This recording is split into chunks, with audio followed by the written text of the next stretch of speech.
नमस्कार, सलाम और जूले। मैं हूं सोनम वांगचुक लद्दाख से।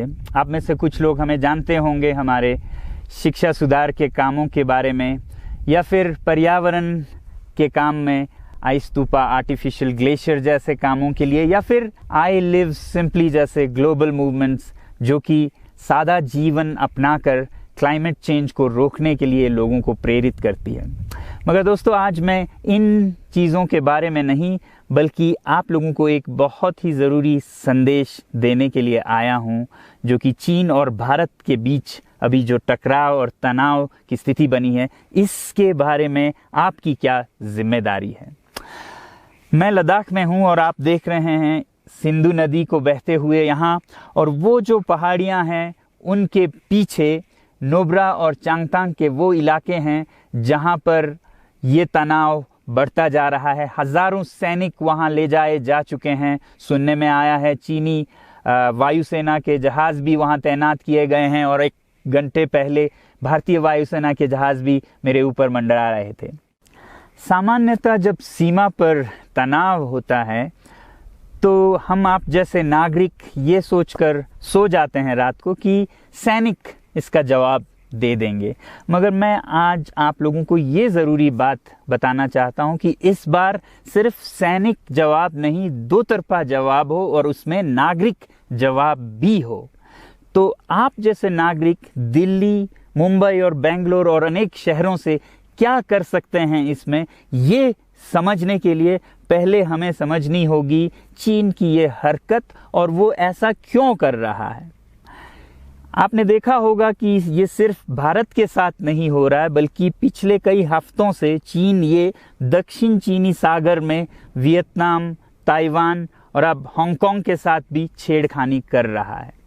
और मेरा ये विश्लेषण है कि वो ये सब किसी देश के साथ दुश्मनी के वजह से ज़्यादा अपने अंदर की समस्याओं को सुलझाने के लिए कर रहा है।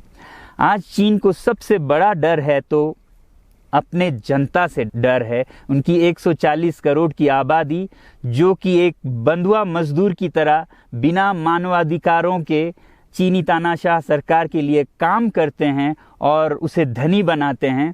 जब वो नाराज हो जाए तो फिर एक क्रांति की सी परिस्थिति बन पड़ती है, और इससे चीन बहुत डरता है। आज कोरोना के प्रकोप के बाद चीन में फैक्ट्रियां बंद हैं, एक्सपोर्ट्स बंद हैं और बेरोजगारी 20% तक बढ़ चुकी है। लोग बहुत नाराज़ हैं, क्रांति हो सकती है, तख्ता पलट हो सकता है। इसीलिए चीन पड़ोसियों से दुश्मनी करके अपनी जनता को अपने साथ जोड़ने में लगा हुआ है, और ये पहली बार नहीं कर रहा है। 1962 में जब भारत के साथ जंग की तो वो जंग भी उसने अपने जनता को संभालने के लिए की थी। तब 4 साल का अकाल और भूखमरी हुई थी, और इससे ध्यान हटाने के लिए ये जंग की थी। चीन के लिए अपनी जीडीपी और जो खुशहाली है उसे बढ़ाते रहना बहुत ही ज़रूरी है, और जिस दिन जीडीपी घट जाए वहाँ की जनता क्रांति के लिए तैयार है। मैं तो कहता हूँ कि इस बार भारत की बुलेट पावर से भी ज़्यादा वॉलेट पावर काम आएगी। जो नागरिक पैसा खर्चते हैं चीन के सामान को खरीदने में, ज़रा सोचिए, हम आप भारतीय उद्योग को मारकर चीन से मूर्तियों से कपड़ों तक हर साल 5 लाख करोड़ के सामान खरीदते हैं, और फिर यह पैसा आगे जाकर हमारे सीमा पर हथियार और बंदूक बनकर हमारे सैनिकों के मौत का कारण बन सकती हैं। तो इसलिए अगर हमारे देश के 130 करोड़ लोग और 3 करोड़ जो भारतीय बाहर के देशों में हैं, सब मिलकर भारत में और बल्कि दुनिया भर में एक boycott made in China movement या अभियान शुरू करते हैं, तो आज दुनिया भर में चीन के प्रति रोष है।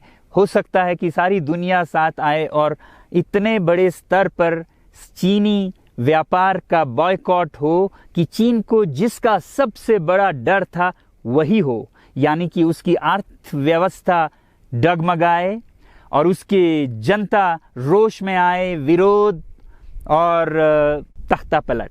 और अगर हम ऐसा नहीं करते हैं तो कितनी बदनसीबी की बात होगी भारत के लिए, ज़रा सोचिए। एक तरफ हमारे सेना सीमा पर जंग लड़ रही होगी और दूसरी तरफ हम आप चीनी सामान, मोबाइल से लेके कंप्यूटर्स, कपड़ों से लेके खिलौनों तक को खरीद कर उनकी सेना को पैसा भेज रहे होंगे, चीन की सेना को। ये तो हुई हार्डवेयर की बात। दूसरी तरफ हमारी युवा चीनी सॉफ्टवेयर, एप्स, गेम्स जैसे टिकटॉक, शेयरिट, इन सब में मस्त, उन्हें दूसरी तरफ से करोड़ों करोड़ों का पैसा भेज रहे होंगे। तो इसलिए बहुत ज़रूरी है कि हम एक नागरिक जवाब ज़रूर दें और इसे एक अभियान बनाएं, ग्लोबल मूवमेंट की तरह। ये बॉयकॉट मेड इन चाइना का जो अभियान है वो भारत के लिए भी एक वरदान साबित होगी। जैसा कि हमारे प्रधानमंत्री ने एक विजन हमें दिया था स्वावलंबन का, सेल्फ रिलायंस, वो तब हो सकता है जब हमारे अपने उद्योग फलें फूलें। और जब हम बॉयकॉट करते हैं इन सामान का तो अपने देश के उद्योग का, उत्पाद का हम प्रयोग करेंगे और उससे मजदूरों को रोजगारी मिलेगी और सारा देश खुशहाल होगा। बजट होगा कि हम और अच्छी तरह से टक्कर ले सकें सीमा पर भी। तो इसके लिए मैं आप लोगों से अपील करता हूं कि जहां तक ऐप्स और सॉफ्टवेयर की बात है तो हमारे युवाओं को एक हफ्ते में उन्हें अनइंस्टॉल करना चाहिए। Boycott made in China, software in a week and hardware in a year. क्योंकि साजो सामान के लिए वक्त लगेगा हमारे अपने देश से और बाहर से विकल्प निकलने तक, तो उसे हम 1 साल के अंदर कर सकते हैं। तो ये हम न सिर्फ अपना प्रतिज्ञा करें बल्कि 100 और लोगों को इसके बारे में समझाएं, शेयर करें सोशल मीडिया पर, और हमारी जो मीडिया है वो जनता तक, देश के कोने कोने तक पहुंचाए। और जैसे ही इसका असर दिखने लगेगा, इंटरनेट से ऐप्स लाखों में, करोड़ों में अनइंस्टॉल होंगे, तो चीन को संदेश साफ जाएगा और यही एक तरीका उसे मेज़ पर पहुंचा सकती है जहां पर कि बातचीत हो शांति की। तो जाते जाते मैं ये बता दूं कि मैं क्या करने जा रहा हूं। इस फ़ोन पर जो भी चीनी ऐप्स हैं उन्हें तो मैं 1 हफ्ते में हटा रहा हूं, बल्कि ये फ़ोन जो कि चीन में बना है इसे भी मैं 1 हफ्ते में अपनी ज़िंदगी से अलग कर रहा हूं। और 1 साल के अंदर हर वो चीज़ जिस पे मेड इन चाइना लिखा है उसे ज़िंदगी से निकालने जा रहा हूं। हमें चीन से, चीनी लोगों से कोई समस्या नहीं है, चीनी सरकार और उनकी रवैयों से समस्या है। जब तक चीन में परिवर्तन ना हो हमें ऐसा करना होगा। और आप लोगों से मैं अपील करता हूं कि आप अपने शहर में, अपने मोहल्ले में ऐसे इवेंट्स करें जहां लोग प्रतिज्ञाएं करें कि चीनी सामान का बहिष्कार करें जब तक चीन में परिवर्तन ना हो। और मैं सालों से कहता रहा हूं कि 21वीं सदी में देश के लिए जान देने की नहीं बल्कि जिंदगी देने की ज़रूरत है। लद्दाख में बढ़ते हुए ये देश के लिए जान देने का कारोबार बहुत देखा, और जहां एक तरफ मैं सलाम करता हूं उन लोगों के लिए, उन लोगों को जिन्होंने देश के लिए जान दिया, मगर इस 21वीं सदी में मेरा ख्याल है कि देश के लिए जान देने की नहीं, जिंदगी देने की ज़रूरत है।